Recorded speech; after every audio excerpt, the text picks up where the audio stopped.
Nathan, commiserations, wasn't to be in the semi-final, but how much confidence can you take from what you've produced here in Manchester? I think for me, the first game was the game for me tonight. Obviously, last year I felt the nerves. What reception I've had. You know, I can't thank the crowd enough. It's been absolutely amazing. I've enjoyed both games so much, and I played really well against Rob. I think I found my game at the back end of the match against Luke there, but the start of it was pretty poor by both of us, and I think we both knew it was a big opportunity to finish second of the table tonight. But I'm going to take the positives from it. The first game is massive. Them 2 points are massive at the moment, the way the table is, I'm just buzzing. My kids were there, my family were there. Got to witness that amazing atmosphere, which was electric, something I've never heard before. It was special. It was emotional. I'm not gonna lie. It was amazing. We've seen players talk about they've had their moment in arenas. John in Aberdeen, Willie in Dublin. Do you feel that you've had your moment now? That first time, then I did an interview with Viaplay after, and I was really in tears, and it was like, obviously I sacrificed so much. I travelled all over the world to try and provide for my family, and my family were there tonight. And you know, for my mum, my kid, you know, forget about my mum, my kids, for my kids to hear 12,000 people chanting their daddy's name, and I felt that on stage. You know, I'm looking at the side and I can see my kids there, and it was a special occasion tonight, and I'm really happy with how I handled myself in the first game. And I think I had so much emotion and energy into that first game. I could started off so flat in that match then against Luke. But listen, it's a big 2 points. It keeps me in the top 4, puts the pressure on the rest of the boys. So I'm going to leave Manchester very happy. It was heartbreak last year missing out on the final, but have you learned so much from the approach and what you need to do so that doesn't happen again in terms of this league phase? Yeah, I've got a box up before the final night. You know, I think I'm playing Michael next week, Van Gerwen, so that's a big game. You know, he's under pressure. He's not been performing well in the Premier League stage. One game I believe I can win.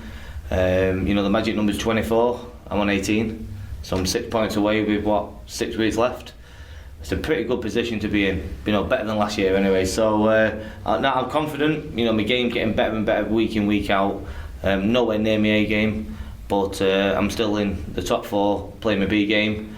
So the rest of them best step up on there. Nathan, many congratulations. Yeah, thanks. Nathan, I know you're bitterly disappointed about how it went here last year. How were the nerves coming into tonight? You know, the nerves were good. You know, I think I learned massively from last year. I was an absolute bag of nerves last year. I'm about to say, can I say what I'm about to say? I don't know. Shit myself.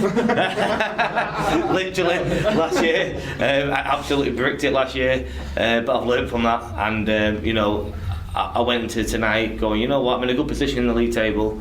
Win or lose, I'm just going to enjoy myself tonight, and that was the plan. That was the game plan. I didn't care if I lost against Rob. I really didn't. I just wanted to enjoy the walk on, let my family enjoy the occasion, and you know, I came out with a win first game, so that was a bit sweet. But yeah, it would have been nice to beat Luke, but it wasn't to be. But I'm still in top 4, and you know, all eyes on Birmingham. Just describe the feeling having 11,000 people eating out the palm of your hands. Unbelievable. That, you know, you guys travel with us doing the media, and you know, I try and explain it to fans or to my family, and you cannot explain that feeling. And I've got this weird little thing now where I point to myself when they say Mr. Brightside. Cringe, but as the guy doing it on the stage with them all shouting back it is mega. But nah, honestly, God, it is amazing. It's, you know, when you're a kid, you know, you dream of being a footballer, a golfer, or whatever. I'm a dart player, but I'm still getting the same buzz as a footballer walking out Old Trafford or Wembley. I got that buzz tonight, and I'm just, you know, I'm a dart player. I'm a 32-year-old lad from Stockport that's living his dream. I've lived my dream tonight. My family were there to experience it. So, in the greatest respect, I couldn't give 2 damn things about the darts tonight. I've just had a great night. Cheers, Nathan. Nathan, as you say, boy from Stockport, and as Jay was just saying there, you had that great moment coming on stage. From the camera behind you, would you have ever believed it? It looked like Freddie Mercury's moment in Live Aid doing Radio Gaga. You actually had your arms out and the whole place. Yeah. I mean, that's again, like Phil was saying, it was massive moments for Yeah, him. it's spine tingling. And you know what? There was a moment, and I said it to Gez after the game. There was a moment where I took the 108 out in the first match, and the crowd were so much behind me. And I played Gezi the last 2 years in Cardiff, and it kind of felt in my head. I'm thinking this must be how Gezi felt because I've never felt like that because. Last year I played at Manchester, I got absolutely ironed out by Mike Smith, so he was never cheering me on, he absolutely battered me. So I've never experienced anything like that, and I felt I dealt with the situation really well. I played great in the first match, but again, like I keep saying, first game was the key. Win that first game, get them 2 points on the board, but enjoy your night. And you know, I'm walking away from here. I've got a flight in the morning. I've got an exhibition in Germany at 6:40 a.m. But I've enjoyed my night tonight. I can't thank the crowd enough. I put out on Instagram, you know, all week. Come on, fellow Manx, get behind me, make it the best ever, and that'll take some topping. What makes Nathan Aspinall? Because you've turned in and you've carved this character out of yourself and this personality on stage, where you are such a difficult guy to beat. You find ways of getting yourself back up in matches, and if you get to that top 4 and you get to that final, you are going to be feared, aren't you?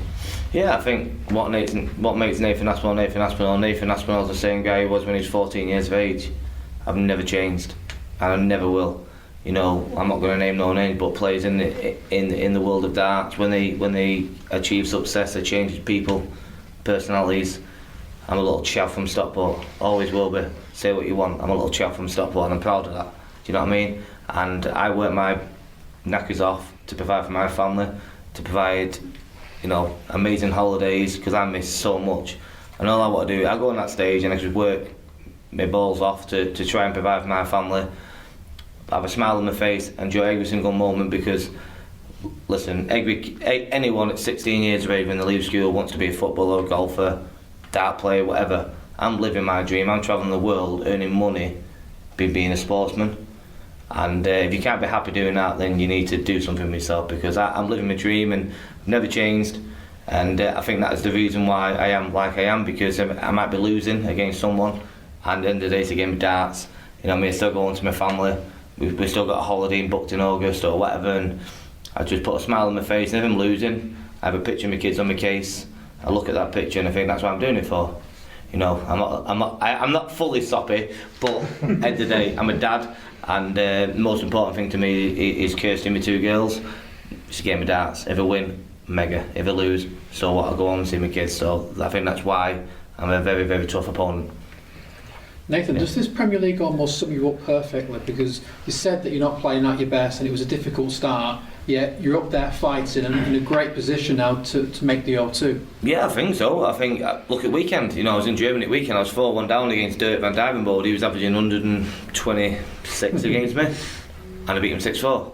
You know, I'm never beaten, and I think, you know, I'm actually, even though he's just absolutely beat me there and he's eyeing me out the last few times, Luke, you know, I'm trying to help Luke to try and get, he's a better dart player than me, no hands down, but he hasn't got the head like I've got the head, and I'm trying to talk to him and trying to help him out to try and get that mindset in his game that, you know, if you're losing 3-0, 4-0, they've won 4 legs on the bounce, they're not as good as you, so you can win 4 legs on the bounce, and that's my mentality in them situations. And you know, I'm working with Luke and trying to help him out to try and put that in his head.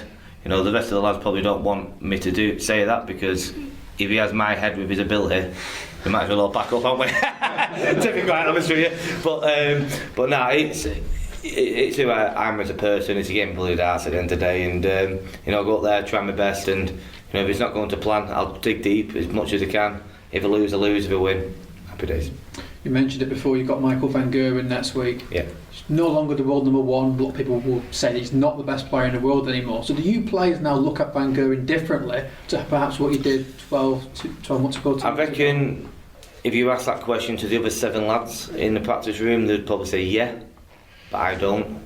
For me, Van Gerwen will and always will be the best player in the world.